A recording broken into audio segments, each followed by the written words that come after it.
하나님 아버지의 사랑과 우리 주 예수 그리스도의 은혜와 평강이 저와 여러분 심령 속에 말씀과 성령으로 충만하시기를 우리 주 예수 그리스도 이름으로 간절히 축원합니다.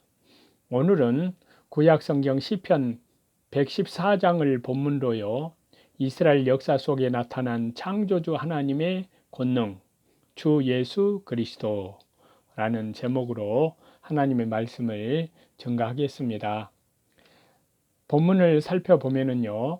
출애굽 사건이 간략하면서도 아주 생동감 있게 말씀하고 있는 이 본문은 바벨론으로부터 돌아온 이스라엘 백성들에게 하나님의 구원의 능력을 확인시켜 줌으로써 새로운 삶에 대한 자신감과 용기를 불어넣어 주기 위해서 기록된 하나님의 말씀이라고 할 수 있습니다.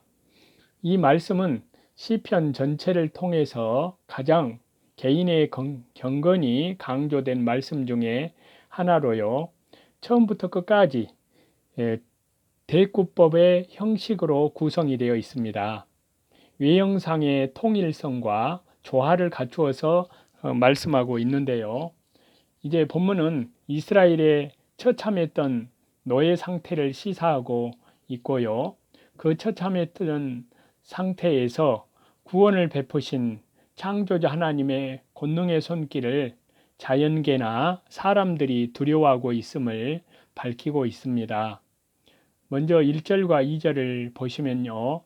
이스라엘이 애굽에서 나오며 야곱의 집이 방언 다른 민족에게서 나올 때 유다는 여호와의 성소가 되고 이스라엘은 그의 영토가 되었도다. 이스라엘의 출애굽 때에 나타난 하나님의 이적 기사를 시적으로 표현하는 것인데요. 유다는 여호와의 성소가 된다는 것은 유다 지파에서 그리스도가 나실 것을 가리킵니다.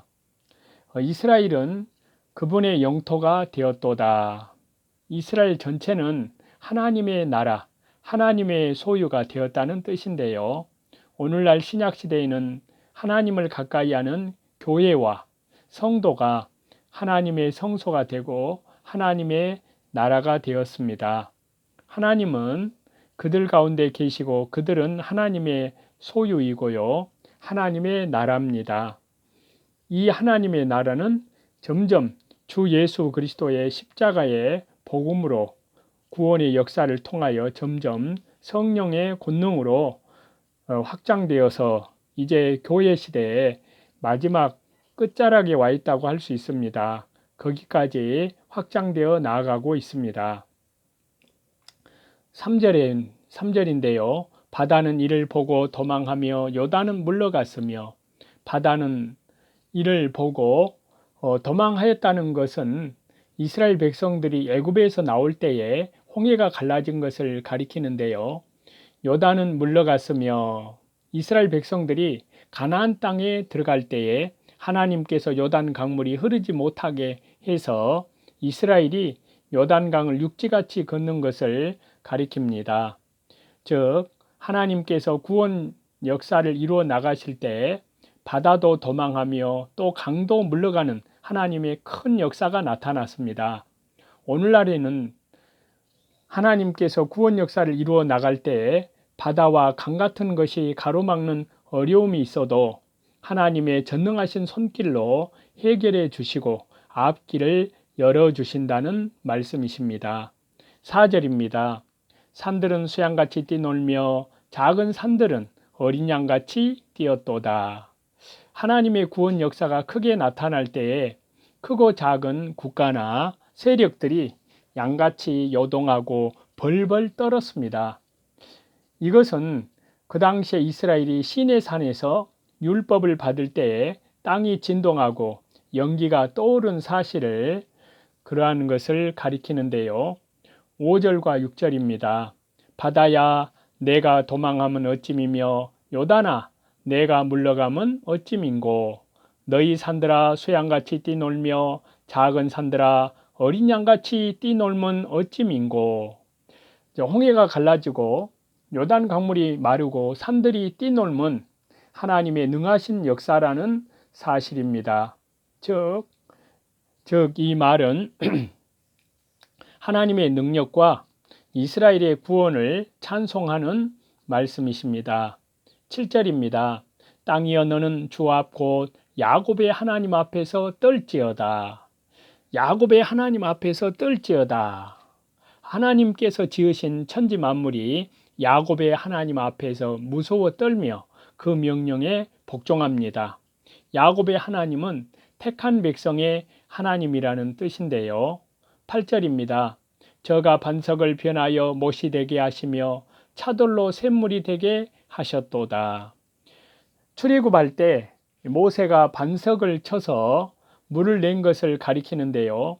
반석이 변하여 못이 되게 하였다는 것을 보면 물이 굉장히 많이 나와서 그 당시에 이스라엘 백성 전체가 먹고도 남은 것 같다는 것을 여기에 말씀하고 있습니다.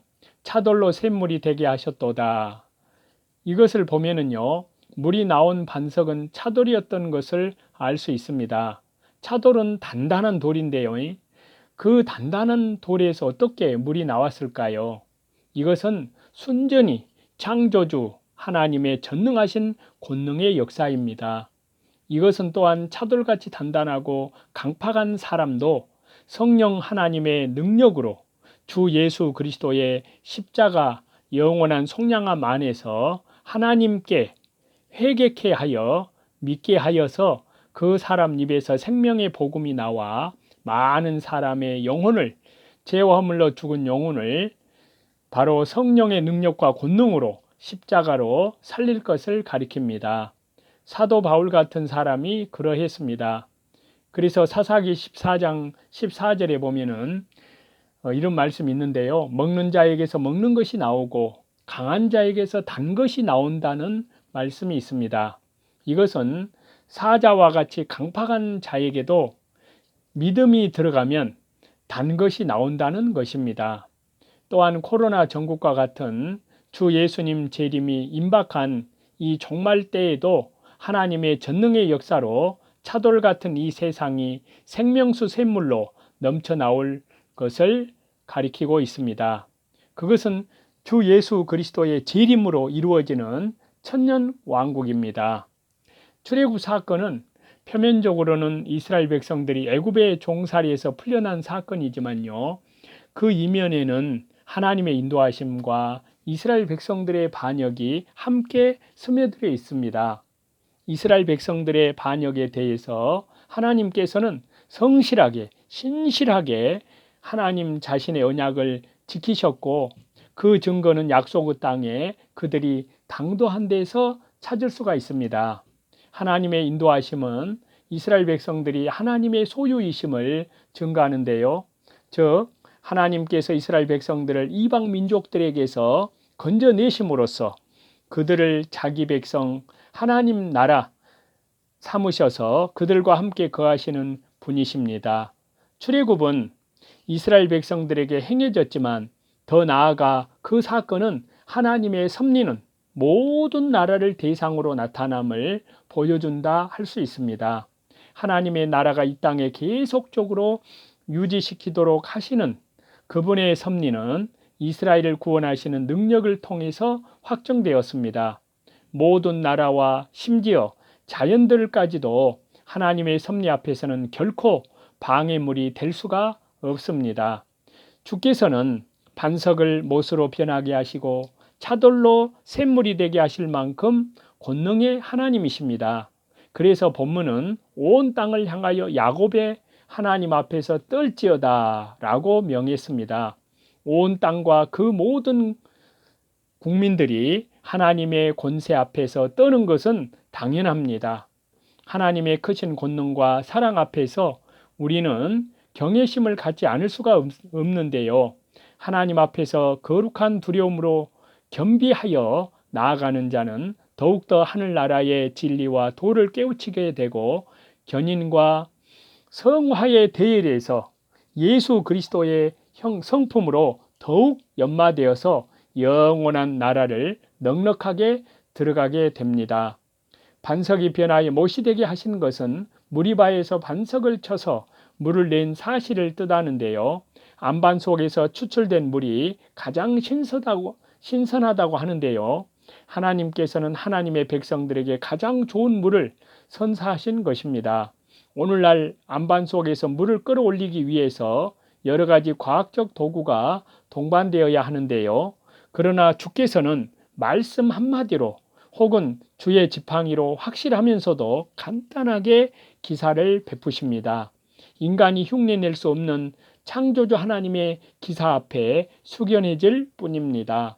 하나님의 기적은 코로나 전국과 같은 주 예수님 재림이 임박한 종말 때에도 지금 우리의 심령에서도 일어납니다. 세파 속에서 척박해 있고 황량하고 거친 우리의 마음에 광야에서 반석을 쳐서 이스라엘 백성에게 샘물을 공급하듯이 주께서는 반석이신 그리스도를 통해서 생명수를 공급하십니다. 우리는 사마리아 여인처럼 육체의 고갈을 해소할 물을 찾는 어리석은 자들이지만 주님께서는 영원히 목마르지 않는 물을 공급하여 주십니다. 하나님의 섭리는 인간의 지식으로는 도무지 이해할 수 없는 일 중에 하나입니다. 하나님께서는 인간이 불가능하다고 낙담하는 상황을 통해 능력을 나타내시므로 하나님 자신의 능력과 또한 하나님의 사랑을 우리에게 보여주시는 것입니다.